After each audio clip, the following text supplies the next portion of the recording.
I'm Laura Ingraham. This is Ingraham Angle from Washington tonight. Running on empty. That's the focus of tonight's angle. All right, one story caught our eye today, and it reveals how weak the Democrats' political position really is. NBC News is reporting that Biden allies plot 2024 strategy focused on Trump, even if he fades away. Okay, here's a little part from it. Let's say it's Ron DeSantis and not Trump as the Republican nominee. That's from Alan Kessler, a longtime Philly fundraiser. I don't think it's a heavy lift to make DeSantis into Trump. Okay, now let's get this straight. The Democrats are not going to talk about Biden's great accomplishments, there aren't any, or about how things are getting better, they're not. And they can't talk about their successes at the border, there are none, or about how crime has gone down, because it hasn't.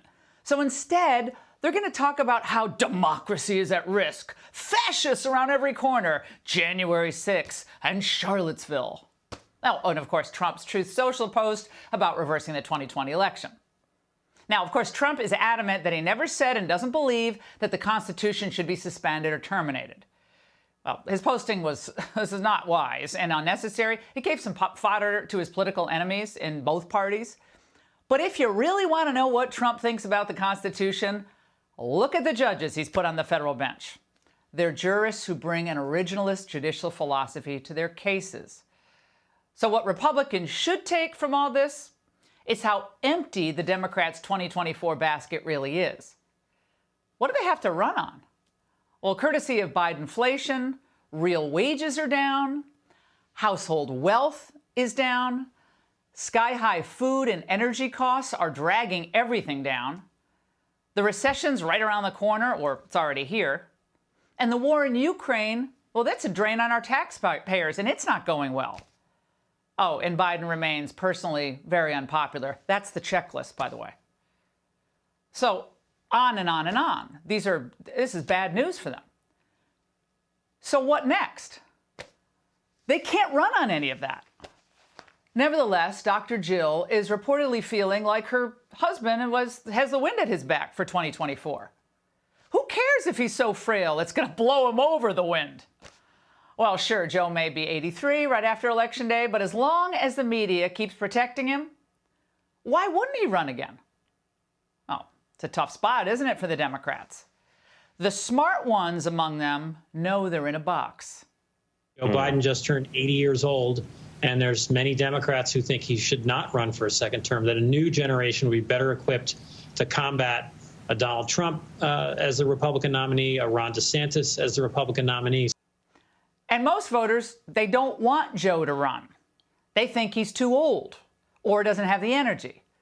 But then again, if he doesn't run, who else do they really have to run? I mean, no one thinks Kamala is up to running things. Well, her laugh alone disqualifies her. But then there's Governor Gavin Newsom. He's really the only guy they have. But California itself is in a mess. Remember, it's losing population, not a good trend. It turns out that people really don't want to pay exorbitant taxes only to wake up to a guy injecting heroin on their front porch. Start getting them out of here. I mean, you killing these kids off. You know, the kids can't even walk and go to school without seeing all this. That's a hard sell. And no, Pete Buttigieg isn't happening either. He knows nothing about everything, which would make him a perfect candidate to be president of Yale, maybe. And yes, there's always Gretchen Whitlis Whitmer of Michigan and J.B. Pritzker, governor of Illinois. Both just got reelected. They're pretty popular in their home states. But neither has any national magic, nor do I see them playing all that well in the South or other parts of the Midwest. So there you have it. Right now, an 80-year-old man who needs assistance walking off a stage is their best bet in 2024. Now imagine being that party. And with their leaked 2024 strategy sessions, Democrats have revealed what we knew all along. Now, this was never about getting rid of Trump. It's his ideas and policies they fear. First, because they work. And second, because they take power away from Washington and give it back to the people. They want to keep all the power right here in D.C. Their real target in Washington is the old America.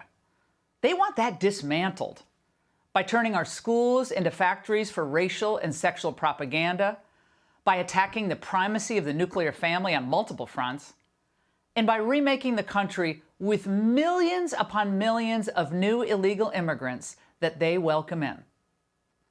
And by the way, anyone who disagrees with them, well, they're just going to treat like they treated Trump. Ron DeSantis, Mike Pompeo, even Mike Pence, look out. Stand in defense of God, family, and country, and you are on their blacklist. Now, a party with ideas and candidates that inspire and excite, it doesn't need cynical strategies and slash and burn tactics like this. If they really think that they're going to convince Americans to go through another 4 years of decline after the next 2 years that we're going to have to suffer through, and that they're going to do this by harping on Trump's social media posts and January 6th, I think they're going to be sorely disappointed. Republicans have a great Senate map in 2024 and a number of candidates with great resumes, terrific ideas that work, and real experience. And that's the angle. Hey, Sean Hannity here. Hey, click here to subscribe to Fox News YouTube page and catch our hottest interviews and most compelling analysis. You will not get it anywhere else.